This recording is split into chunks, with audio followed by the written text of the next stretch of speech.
నమస్కారం టీవీ8 న్యూస్ కి స్వాగతం. హెడ్లైన్స్ చూద్దాం. చంద్రబాబుతో తెలంగాణ స్పీకర్ ప్రసాద్ భేటీ, మర్యాదపూర్వకంగానే అంటూ ఫోటో ట్వీట్. తిరుమల దర్శనాలపై స్పెషల్ రిక్వెస్ట్.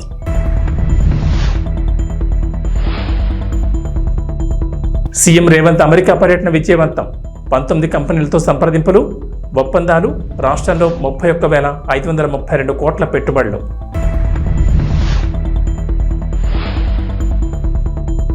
గ్రేటర్ హైదరాబాద్లో డెంగ్యూ డేంజర్ బెల్స్, భారీగా పెరుగుతున్న కేసులు, జాగ్రత్తలు తీసుకోవాలంటున్న డాక్టర్లు.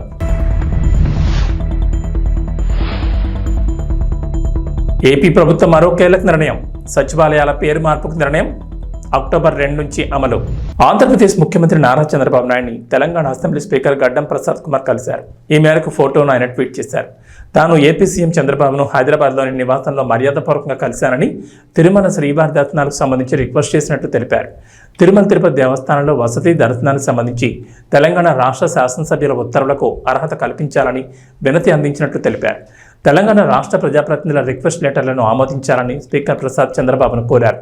దైవ దర్శనం కోసం తిరుమలకు వెళ్లే తెలంగాణ భక్తుల కోసం ప్రజాప్రతినిధులు అందించే సిఫార్సు లేఖల్ని టీటీడీ ఆమోదించాలని చంద్రబాబును కోరినట్లు ప్రసాద్ తెలిపారు. ఈ వినతిని పరిశీలించిన తర్వాత నిర్ణయం తీసుకుంటామని తెలంగాణ అసెంబ్లీ స్పీకర్కు చంద్రబాబు హామీ ఇచ్చినట్లు చెప్పారు. తెలంగాణ ప్రజాప్రతినిధులు తిరుమల శ్రీవారి దర్శనానికి ఇచ్చే సిఫార్సు లేఖల్ని టీటీడీ స్వీకరించడం లేదు. ఎప్పటి నుంచో తెలంగాణ ప్రజాప్రతినిధులు ఈ అంశాన్ని ప్రస్తావిస్తున్నారు. తిరుమలలో తెలంగాణ ప్రజాప్రతినిధులు ఇచ్చే సిఫార్సు లేఖల్ని కూడా స్వీకరించాలని కోరుతున్నారు. మరి దీనిపై ఏపీ ప్రభుత్వం, టీటీడీ ఎలా స్పందిస్తుందో చూడాలి. తెలంగాణ ముఖ్యమంత్రి రేవంత్ రెడ్డి అమెరికా పర్యటన విజయవంతమైందని సీఎంఓ ప్రకటన విడుదల చేసింది. తెలంగాణలో పెట్టుబడులకు వివిధ రంగాల్లో ప్రపంచంలో పేరొందిన భారీ కంపెనీలు ముందుకొచ్చాయని చెప్పింది. ఈ పర్యటనలో 31,532 కోట్ల రూపాయల పెట్టుబడులను సాధించి తెలంగాణ పెట్టుబడుల గమ్యస్థానంగా అమెరికాలోని పారిశ్రామికవేత్తల దృష్టిని ఆకర్షించిందన్నారు. అమెరికా వేదికగా సీఎం రేవంత్ తెలంగాణను ఫ్యూచర్ స్టేట్గా ప్రకటించడం, హైదరాబాద్ 4.0 సిటీగా అభివృద్ధి చేసేందుకు రాష్ట్ర ప్రభుత్వం ఎంచుకున్న వివిధ ప్రాజెక్టులకు భారీ స్పందన లభించింది. ఈ పర్యటనలో దాదాపు 19 కంపెనీలు రాష్ట్ర ప్రభుత్వంతో కలిసి పనిచేసేందుకు అవగాహన ఒప్పందాలు చేసుకున్నాయి. దీంతో రాష్ట్రంలో 30,750 కొత్త ఉద్యోగాలు లభించనున్నాయి. సీఎం రేవంత్ సారథ్యంలోని రాష్ట్ర ప్రతినిధి బృందం అమెరికాలో దాదాపు 50కి పైగా బిజినెస్ మీటింగ్, 3 రౌండ్ మీటింగ్లో పాల్గొంది. ప్రధానంగా ఆర్టిఫిషియల్ ఇంటెలిజెన్స్, ఫార్మా మరియు లైఫ్ సైన్సెస్, ఎలక్ట్రానిక్ వాహనాలు, డేటా సెంటర్లు, ఐటీ, ఎలక్ట్రానిక్ రంగాల్లో ప్రభుత్వంతో భాగస్వామ్యం పంచుకునేందుకు కంపెనీలు అమితమైన ఆసక్తిని ప్రదర్శించాయి. ప్రస్తుతం వర్షాకాలం కావడంతో సీజనల్ వ్యాధులు ప్రబలుతున్నాయి. దానికి తోడు డెంగీ జ్వరాలు ఎక్కువగా నమోదవుతున్నాయి. ముఖ్యంగా గ్రేటర్ హైదరాబాద్ పరిధిలో డెంగీ డేంజర్ బెల్స్ మోగుతున్నాయి. డెంగీ కేసులు విపరీతంగా పెరుగుతున్నాయి. డెంగీ జ్వరాల కారణంగా చాలా మందిలో ఒక్కసారిగా ప్లేట్లెట్లు పడిపోతున్నాయి. దీంతో ఎమర్జెన్సీ ట్రీట్మెంట్ కోసం హాస్పిటల్స్లో చేరుతున్నారు. గ్రేటర్ హైదరాబాద్ వ్యాప్తంగా ఈ ఏడాదిలో ఇప్పటికే 600కు పైగా డెంగీ కేసులు నమోదైనట్లు అధికారులు చెబుతున్నారు. ఇక ప్రైవేట్ హాస్పిటల్స్లోనూ పలువురు డెంగీ జ్వరాలతో జాయిన్ అవుతుండగా వారి వివరాల నమోదులో తేడాలు ఉంటున్నాయి. ఈ లెక్కన గ్రేటర్ పరిధిలో 1000కి పైగానే డెంగీ కేసులు ఉంటాయని అధికారులు భావిస్తున్నారు. డెంగీ బారిన పడి ఇప్పటికే పలువురు ప్రాణాలు కోల్పోయారు. తెల్ల రక్త కణాల కౌంట్ తగ్గిపోయి ప్రాణాలు కోల్పోతున్నారు. సికింద్రాబాద్లోని ఓ ప్రైవేటు హాస్పిటల్లో జ్వరాలతో చేరిన ప్రతి 10 మందిలో 3 నుంచి 4 మంది రోగులు డెంగీ బాధితులు ఉంటున్నారు. వారిలో చాలా మందిలో కాలేయ, కిడ్నీలపై ప్రభావం పడినట్లు డాక్టర్లు చెబుతున్నారు. డెంగీతో పాటు గున్యా బాధితులు పెరుగుతున్నారని అంటున్నారు. టైగర్ దోమల కారణంగా డెంగీ జ్వరాలు విజృంభిస్తున్నాయని, అప్రమత్తంగా ఉండాలని డాక్టర్లు సూచిస్తున్నారు. ఆంధ్రప్రదేశ్ ప్రభుత్వం మరో కీలక నిర్ణయం తీసుకు అడుగులు వేస్తోంది. రాష్ట్ర వ్యాప్తంగా గ్రామ, వార్డు సచివాలయాల ప్రక్షాళన చేసేందుకు సిద్ధమవుతోంది. ఈ మేరకు గ్రామ, వార్డు సచివాలయాల పేర్లను మార్చాలని నిర్ణయం తీసుకున్నట్టు తెలుస్తోంది. సచివాలయాల పేరును గ్రామ సంక్షేమ కార్యాలయంగా మార్పు చేయాలని రాష్ట్ర ప్రభుత్వం నిర్ణయించినట్టు తెలుస్తోంది. అక్కడ సంక్షేమ శాఖకు చెందిన వెల్ఫేర్ అసిస్టెంట్లను డీడీఓగా ఇవ్వాలని ప్రభుత్వం ఆలోచిస్తున్నట్లు సమాచారం. గ్రామ సంక్షేమ కార్యాలయంలో ప్రభుత్వ పథకాలకు సంబంధించిన లబ్ధిదారుల గుర్తింపు, జాబితా తయారీని ఎటువంటి రాజకీయ ఒత్తిడి లేకుండా చేయాలనేది ప్రభుత్వ ఆలోచనగా తెలుస్తోంది. కొత్త పేరుతో అక్టోబర్ 2 నుంచి గ్రామ సంక్షేమ కార్యాలయాలు పనిచేసేలా విధి విధానాలు రూపొందిస్తున్నట్టు తెలుస్తోంది. ప్రతి గ్రామ సంక్షేమ కార్యాలయంలో 5 సిబ్బందిని నియమించనున్నట్టు తెలుస్తోంది. అయితే గ్రామ, వార్డు సచివాలయాల వ్యవస్థను ప్రక్షాళనను వీఆర్ఓ సంఘాలు స్వాగతించాయి. ప్రధానంగా సచివాలయ ఉద్యోగుల పనితీరు, బాధ్యతలు, స్థానిక సమస్యలు, పరిష్కార చర్యలపై పూర్తి స్థాయిలో సమీక్షించి నిర్ణయాలు తీసుకోవాలంటున్నారు. సచివాలయాల ఏర్పాటులో తీసుకున్న అసంబంధ నిర్ణయాలతో ఉద్యోగులకు పదోన్నతులు లేకుండా పోయిందన్నారు. విజయవాడ ఇంద్రకీలాద్రిపై కొలువైన దుర్గమ్మ భక్తులకు శుభవార్త చెప్పింది. ఈ నెల 23న సామూహిక వరలక్ష్మి వ్రతాన్ని నిర్వహించబోతున్నట్టు ఆలయ ఈవో రామారావు తెలిపారు. ఆ రోజు ఉదయం 7 గంటల నుంచి 9 గంటల వరకు ఆర్జిత సేవా టికెట్ 1500తో కొన్న వారికి వ్రతం నిర్వహిస్తారన్నారు. ఉదయం 10 నుంచి 11 గంటల 30 నిమిషాల వరకు తెల్ల రేషన్ కార్డు కలిగి ముందుగా దరఖాస్తు చేసుకున్న వారికి ఉచిత వరలక్ష్మి వ్రతాన్ని దేవస్థాన ఆధ్వర్యంలో నిర్వహిస్తామన్నారు. ఈ సామూహిక వరలక్ష్మి వ్రతానికి బ్యాచ్కు 500 మందికి మాత్రమే అనుమతి ఉందని, ఈ నెల 17 నుంచి 21 వరకు ఉచిత సామూహిక వరలక్ష్మి వ్రతంలో పాల్గొనే మహిళల నుంచి దరఖాస్తులు స్వీకరిస్తామన్నారు. వరలక్ష్మి వ్రతం అనంతరం వారికి 300 రూపాయల దర్శనం క్యూ లైన్లో దుర్గమ్మ దర్శనానికి అనుమతిస్తున్నట్టు తెలిపారు. శ్రావణ మాసం 2వ శుక్రవారాన్ని పురస్కరించుకుని దుర్గమ్మను ఈ నెల 16న వరలక్ష్మీదేవిగా అలంకరిస్తారు. భక్తుల దర్శనానికి ఎటువంటి ఇబ్బందులు లేకుండా పటిష్టమైన ఏర్పాట్లు చేపడుతున్నట్లు ఆలయ ఈవో రామారావు తెలిపారు. అంతేకాదు ఈ నెల 17 నుంచి 20 వరకు ఇంద్రకీలాద్రిపై పవిత్ర ఉత్సవాలు నిర్వహిస్తున్నారు.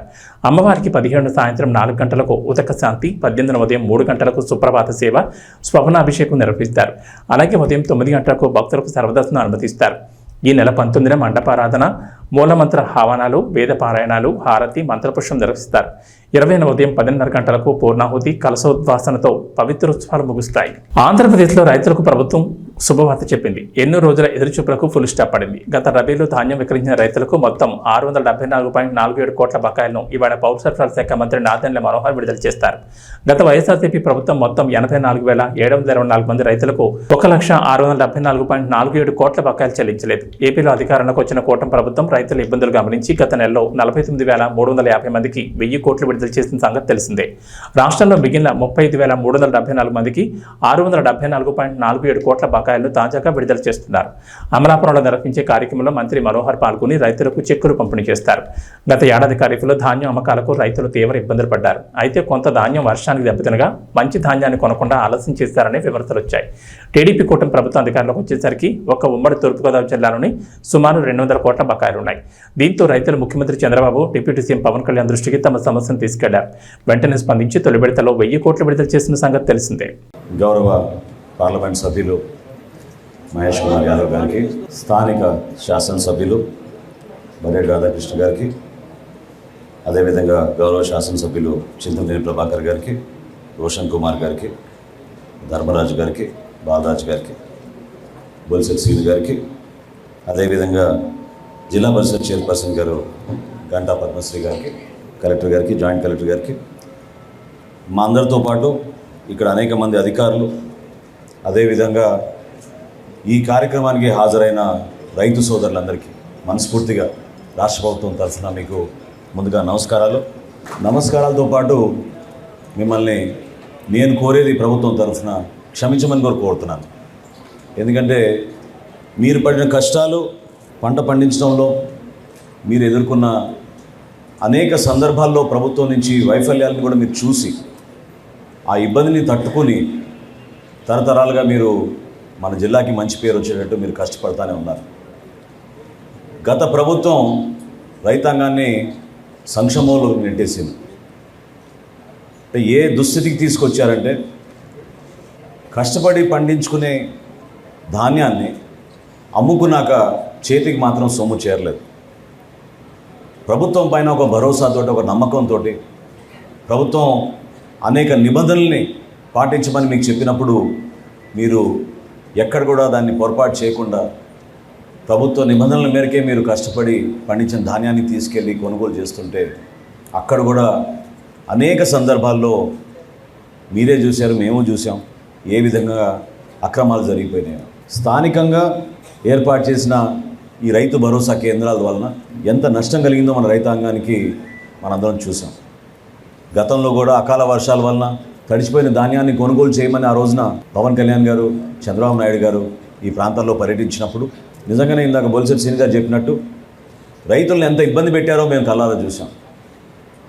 లారీలు తీసుకొస్తే 2 రోజుల తర్వాత రమ్మడం, ఆ 2 రోజుల తర్వాత మళ్ళీ తేమ శాతం ఎక్కువ ఉంది, వాళ్ళు రాసిచ్చిన రసీదు ప్రకారం మేము కొనుగోలు చేయమని చెప్పడం, నానా రకాలుగా వాళ్ళని ఇబ్బంది పెట్టి చివరికి వాళ్ళ చేతుల దగ్గర నుంచే డబ్బులు తీసేసుకుని రైతుల దగ్గర అప్పుడు వాళ్ళు కంప్యూటర్లో ఆ రికార్డులు ఎక్కించడం అనేది మనందరం చూసాం.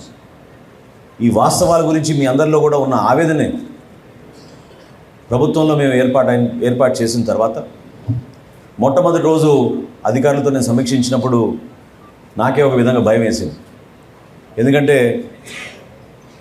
సివిల్ సప్లైస్ కార్పొరేషన్లో ప్రతి ఏటా మేము దాదాపు 20,000 కోట్ల రూపాయలు టర్నోవర్ చేస్తాం.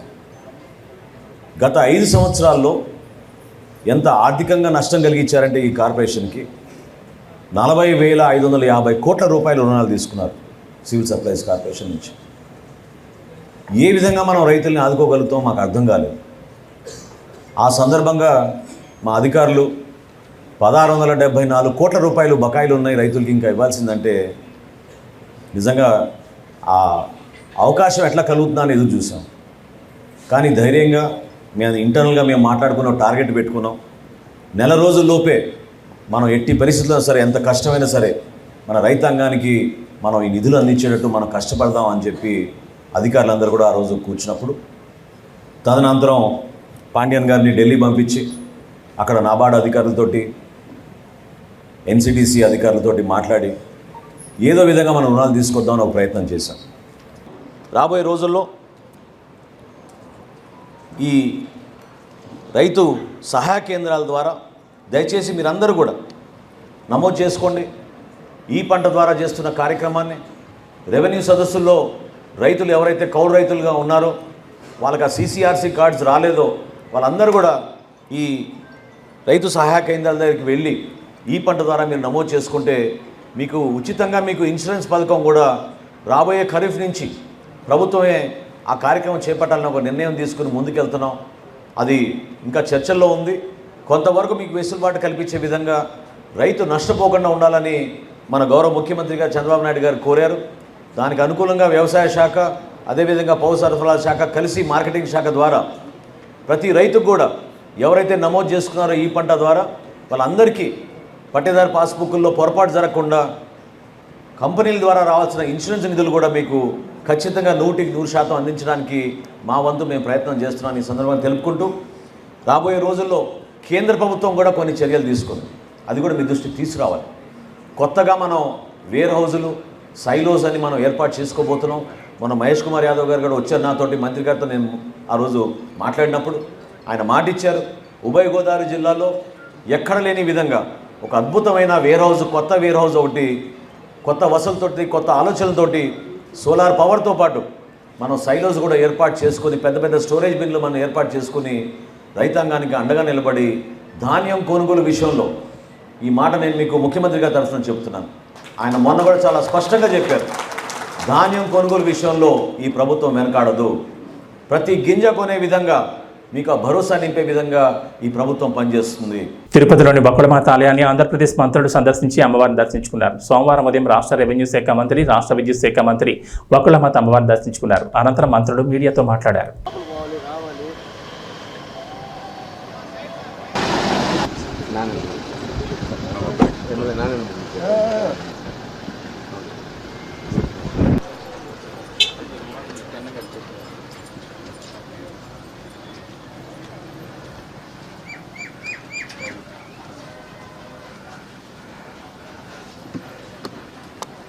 బాబు కింద ఉండాలి, స్టెప్స్కి దాట ముందుగా రండి.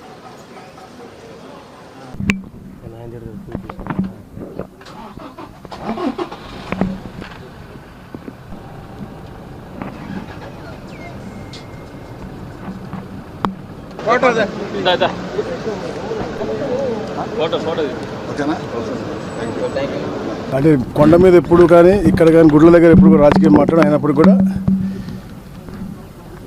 వెంకటేశ్వర స్వామి వారు అలాగే అమ్మవార్ల దయ ఎప్పుడు కూడా ఈ రాష్ట్రం మీద ఉండాలి, రాష్ట్రం సుభిక్షంగా ఉండాలి. అందుకని అందరూ కూడా ఈ రాష్ట్రం అయితే వెనకబడిపోయిందో దాన్ని మళ్ళా అతి వేగంగా పునర్నిర్మాణం చేసుకోవాలని చెప్పేసి లక్ష్యంతో చంద్రబాబు నాయుడు గారిని మళ్ళీ ముఖ్యమంత్రి చేశారు.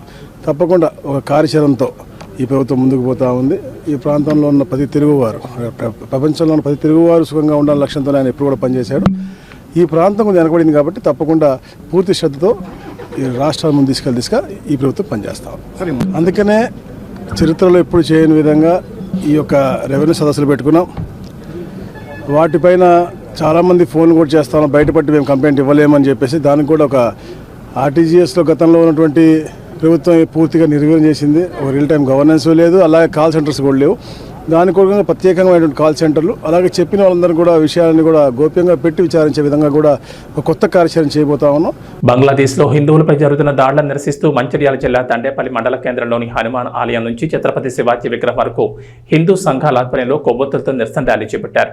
ఈ సందర్భంగా వారు మాట్లాడుతూ హిందువులపై జరుగుతున్న అఘాయిత్యాలను వెంటనే అరికట్టాలని డిమాండ్ చేశారు. మహిళలు, చిన్నారులను కూడా వదలకుండా హింసిస్తున్నారని పేర్కొన్నారు. బంగ్లా హిందువులకు రక్షణగా కేంద్ర ప్రభుత్వం అండగా నిలవాలని, ఆ దిశగా చర్యలు చేపట్టాలని కోరారు. సందర్భంలో బంగ్లాదేశ్ అనేది మన భారతదేశం నుండి విడిపోయిన ఒక ముక్క. అక్కడ మైనారిటీలుగా మన హిందువులు ఉన్నారు. హిందువుల్ని ఏ రకంగా వేధిస్తున్నారు అనేది మనం ఇవాళ సోషల్ మీడియాలో మనం చూసుకున్న సందర్భంలో మన ప్రభుత్వం, మన భారతదేశ ప్రభుత్వం ఎప్పుడైతే షేక్ హసీనాకు అక్కడ ప్రధానిని అక్కడి నుంచి వాళ్ళు ఎల్లగొట్టిన సందర్భంలో మనం ఆశ్రయం కల్పించి ఇక్కడ ఎంచుకుంటున్నాం. ఇప్పుడు మన మిత్రుడు శ్రీనివాస్ సీనియర్ లీడర్ తను చెప్పిన సందర్భంగా ఒకటి ఏమన్నాడు అంటే, మన భారత ప్రధాని కూడా చొరవ చూపాలి. అక్కడ ప్రధానమంత్రికి ఆశ్రయం ఇచ్చిన మన భారత ప్రధాని అక్కడ ఉన్న హిందువులందరూ కూడా భరోసా కల్పించాలి, ఖచ్చితంగా కల్పించాలి. పార్టీలకు సంబంధం లేకుండా, irrespective of all parties, A party అయిన సందర్భం లేదు, ఏ పార్టీతో సంబంధం లేకుండా బంగ్లాదేశ్లో ఉన్న హిందువులందరికీ కూడా అక్కడ భద్రత కల్పించి, అక్కడ భద్రత లేని పక్షంలో వాళ్ళందరినీ మన ఇండియాకి తీసుకొచ్చి ఇక్కడ మనం కల్పించుకోవాల్సిన బాధ్యత, మన యొక్క బరువు, మన బాధ్యత అవసరం ఉన్నది. ఎందుకంటే మన హిందూ అనేది హిందువుల రాజ్యం. అక్కడ మన హిందువులకు అక్కడ దెబ్బతీసిన సందర్భంలో ఎవరిని కూడా ఉపేక్షించిన పరిస్థితి లేదు. అవసరమైతే మిలిటరీని దించి, మనం చెప్పినట్టు మిలిటరీని దించినా సరే మన హిందువులే కాపాడుకోవాల్సిన బాధ్యత ఇప్పుడున్న మన భారత ప్రభుత్వం మీద ఎంతైనా ఉంది. మనం ఆ ప్రధానికి ఆశ్రయం ఇచ్చినాం. మన ప్రదేశంలో జరుగుతున్న హిందువులపై అగత్యాలు, మానభంగాలు ప్రత్యక్షంగా వీడు హిందువా కాదు అని చెప్పి తన మర్మాలు ఏదైతే పురుషాంగం చూసి ఆడవాళ్ళను, మగవాళ్ళను ఎట్లయితే మానభంగం చేస్తుందో ప్రపంచం మొత్తం ఒక సిగ్గుతో తల వంచుకునే మానవుడే సిగ్గుతో తల వంచుకునేలా వేరైతే మైనార్టీలు, ముఖ్యంగా ముస్లిం అనే చెప్పుకునే, ఖురాన్ నమ్ముకునే ఏదైతే ముస్లింలు ఉన్నారో ఆ ప్రపంచ దేశాలు చిన్నగా ఏదైతే ఉత్తరాది రాష్ట్రాలల్లో ఏదైతే చిన్నగా ఎక్కడన్నా మైనార్టీకి ఏదన్నా అయితే కొవ్వొత్తి రాణీలు తీసే కొంతమంది కువాన లౌకికవాదు దొంగలు, కుక్కలు ఇవాళ ఎక్కడ కనబడతలేరు. దయచేసి వారు ఇవాళ ఒక మైనార్టీలు అని చెప్పుకునే కొన్ని దేశాలు ఇవాళ ఇట్లాంటి ఏమైనా చర్యగా మర్మాయం చూసి ఏదైతే హిందువులను అన్యాయంగా చంపేస్తున్నారో దాన్ని తండేపల్లి మండలు మంచిర్యాల జిల్లాలో తీవ్రంగా ప్రతిఘటిస్తాం. హిందువులను ఐక్యత చేస్తాం. భారత ప్రభుత్వాన్ని అవసరం అనుకుంటే ఇవ్వాలనే మాకు తెలిసింది. భారత ప్రభుత్వం ఇలాగనే ముందుకు పోతే మిలిటరీ చర్య తీసుకోవాలని చెప్పి భారత ప్రధాని వల్ల చేయడం జరిగింది. ఇస్కాన్ టెంపుల్ దగ్గర బంగ్లాదేశ్ సంబంధించి మిలిటరీ దించడం జరిగింది. ఇక ముందు కూడా మేము కూడా మన గౌరవ ప్రధానమంత్రి గారికి విజ్ఞప్తి చేస్తున్నాం. హిందువులు మొత్తం చచ్చిపోయిన తర్వాత మీరు చర్య తీసుకున్నాడు కాదు, బతికుండగానే వాళ్ళ స్వాతంత్రం ఇప్పించింది మనం. ఆ రకంగానే ఒకవేళ వాళ్ళు వినకుంటే వాళ్ళని అంతం చేసేది కూడా మనమే కావాలని చెప్పి ఈ గడ్డ మీద ఉండి హిందువులుగా ప్రతిజ్ఞ చేస్తున్నాం. రామ్ పోతినేనితో పూరి జగన్నాథ్ తీసిన డబుల్ స్మార్ట్ సినిమాపై భారీ అంచనాలున్నాయి. ఆగస్టు 15 రిలీజ్ కాబోతున్న ఈ సినిమా ప్రీ రిలీజ్ ఈవెంట్ నిన్న రాత్రి జరిగింది. దీనికి మూవీ టీంతో పాటు ఫ్యాన్స్ కూడా గట్టిగానే వచ్చారు. ఇక ఈ ఈవెంట్లో మాట్లాడుతూ పూరి జగన్నాథ్ ఓ విషయం గురించి పంచుకున్నారు. తాను హిట్ సినిమాలు తీసినప్పుడు చాలా మంది ఫోన్ చేసి మెచ్చుకుంటారని, కానీ ఫ్లాప్ తీసినప్పుడు ఓ వ్యక్తి తనకి ఫోన్ చేసి మాట్లాడింది ఎప్పటికీ మర్చిపోలేనంటూ పూరి అన్నారు. నాకు ఈ మధ్య వచ్చిన ఓ ఫోన్ కాల్ గురించి మీ అందరికీ చెప్పారు. హిట్ సినిమా తీసినప్పుడు చాలామంది నాకు ఫోన్లు చేస్తారు, మెచ్చుకుంటారు. కానీ నేను ఇటీవల తీసిన ఫ్లాప్ చిత్రం తర్వాత ఒక వారానికి విజయేంద్ర ప్రసాద్ నాకు ఫోన్ చేశారు. సాధారణంగా ఆయన ఎప్పుడూ నాకు ఫోన్ చేయరు. అందుకే చూసిన వెంటనే ఏంటి ఈయన ఫోన్ చేస్తున్నారు అనుకున్నా. లిఫ్ట్ చేస్తే నాకు చిన్న సాయం చేస్తారా అంటూ అడిగారు. రాజమౌళి తండ్రికి నేను ఏం సాయం చేయగలను అని మనసులో అనుకున్నాను. మీరు తర్వాత సినిమా చేసే ముందు నాకు ఒకసారి కథ చెప్తారా? మీలాంటి దర్శకులు ఫెయిల్ కావడం నేను చూడలేను. చిన్న చిన్న తప్పులు చేస్తూ ఉంటారు, తీసే ముందు చెప్పండి అని ఆయన అన్నారు. ఆ మాటలు ఇప్పటికీ నాకు గుర్తున్నాయి. నాపై ఆయనకున్న ప్రేమ, అభిమానంతో ఆయన అలా కాల్ చేశారు. ఆయనతో మాట్లాడాక చాలా ఎమోషనల్గా ఫీల్ అయ్యా. ఇది మనకు తెలిసిన పనే కదా అని ఒళ్ళు దగ్గర పెట్టుకుని సినిమా తీసి ఆ తర్వాత ఆయన కలుద్దామని కథ చెప్పలేదు. నాకు మా టీంకి ఓ విజయం అవసరం, అందుకే ఎంతో జాగ్రత్తగా ఈ సినిమా తీసామంటూ పూరి చెప్పారు. టుడే నేను మీకు నాకు వచ్చిన ఒక ఫోన్ కాల్ గురించి మిమ్మల్ని షేర్ చేసుకోవాలని మీతో. ఇప్పుడు హిట్ సినిమా తీసినప్పుడు చాలామంది ఫోన్ చేస్తారు, అప్రిషియేట్ చేస్తారు. ఫ్లాప్ సినిమా తీస్తున్నప్పుడు నాకు ఒక ఫోన్ కాల్ వచ్చింది. పోయిన సినిమా ఫ్లాప్ అయింది. ఆ ఫ్లాప్ అయిన 1 వీక్కి ఒక ఆయన ఫోన్ చేశారు నాకు. ఆయన విజయేంద్ర ప్రసాద్ గారు ఫోన్ చేసి, ఆయన ఎప్పుడు నాకు చేయరు, సడన్గా ఈయన ఫోన్ వస్తుంది అంటే నేను ఎత్తితే ఆయన, సార్ నాకు చిన్న హెల్ప్ చేస్తారా అని అడిగాను. ఆడ కొడుకే రాజమౌళి పెద్ద డైరెక్టర్, నేను ఈయనకి ఏం హెల్ప్ చేయాలరా బాబు అనుకున్నా. చెప్పండి సార్ అన్న, మీరు నెక్స్ట్ సినిమా ఎప్పుడు చేస్తున్నారన్నాడు. సార్ ఇంకా అనుకోలేదు. సరే నువ్వు ఎప్పుడు చేసే ముందు నాకు ఆ కథ చెప్తారా అన్నాడు ఆయన. ఆయన ఎందుకన్నారంటే, ఎందుకన్నారో నాకు అర్థమైంది, నేను వింటున్నా. ఆయన మాట చెప్పారు, మీలాంటి డైరెక్టర్లు ఫెయిల్ అవ్వడం నేను చూడలేను. ఆ చిన్న చిన్న తప్పులు ఏం చేస్తుంటారో తీసే ముందు నాకు ఒకసారి చెప్పండి సార్ అని. ఆ ఒక్క ఫోన్ కాల్ నాకు చాలా ఎమోషనల్ అయిపోయాను నేను. అంటే నాకు ఆయన మీద, నా మీద ఆయనకున్న ప్రేమ అభిమానంతో ఆయన ఫోన్ చేసిన ఫోన్ ఇది. ఆ తర్వాత ఈ కథ ఆయనకి చెప్పరా, మనకు తెలిసిన పనే కొద్దిగా ఒళ్ళు దగ్గర పెట్టుకుని తీసి ఆయన కలుద్దామని చెప్పలేదు. I love you sir. So ఒళ్ళు దగ్గర పెట్టుకొని తీసిన సినిమా ఇది. Even our team need this block buster and thank you so much. ఇవాళ అక్కడికి వచ్చిన ప్రతి ఒక్కరికి పేరున్న నేను తాకి చెప్తున్నాను. అండ్ ఈవెంట్ చేసిన వెంకట్కి, పోలీస్ డిపార్ట్మెంట్కి, అందరికీ thank you. August 15th cinema release అవుతుంది. ప్లీజ్ వెళ్ళి చూడండి. రామ్ పోతినేని మిమ్మల్ని ఎంటర్టైన్ చేయడానికి రెడీగా ఉన్నాడు. Thank you. పూరి గారు. ఇక వాతావరణ విషయానికి వస్తే, తెలంగాణకు హైదరాబాద్ వాతావరణ కేంద్రం అధికారులు రెయిన్ అలర్ట్ జారీ చేశారు. ఉపరితల ఆవర్తనం, బలమైన నైరుతి రుతుపవనాల వల్ల రాష్ట్రంలో వర్షాలు కురుస్తాయని చెప్పారు. నేడు రేపు తెలంగాణలో పలు జిల్లాల్లో భారీ వర్షాలకు ఛాన్స్ ఉందని వెల్లడించారు. ప్రధానంగా ఆదిలాబాద్, ఆసిఫాబాద్, మంచిర్యాల, కొత్తగూడెం, నిర్మల్, భూపాలపల్లి, ములుగు, రంగారెడ్డి, వికారాబాద్, నల్గొండ, నారాయణపేట, సంగారెడ్డి, మెదక్, మేడ్చల్, హైదరాబాద్ జిల్లాల్లో భారీ వర్షాలకు అవకాశం ఉందన్నారు. ఈ మేరకు ఆయా జిల్లాలకు ఎల్లో అలర్ట్ జారీ చేశారు. ఇక భారీ వర్షాలకు తోడు ఉరుములు, మెరుపులు కూడా ఉంటాయన్నారు. బలమైన ఈదురుగాలులు కూడా వీస్తాయని చెప్పారు. గంటకు 30 నుంచి 40 కిలోమీటర్ల వేగంతో ఈదురుగాలులు వీస్తాయని వెల్లడించారు. ప్రస్తుతం తెలుగు రాష్ట్రాలపైకి క్యుములో నింబస్ మేఘాలు వస్తున్నాయని, ఈ మేఘాల వల్ల ఉరుములు, మెరుపులు కూడా వస్తాయన్నారు. నల్ల మబ్బు కమ్ముకుంటుందని, పిడుగులు పడే అవకాశం కూడా ఉంటుందని ప్రజలు జాగ్రత్తగా ఉండాలని వాతావరణ శాఖ అధికారులు చెప్పారు. ఏబీ బులెటిన్ విశేషాలు. నమస్కారం.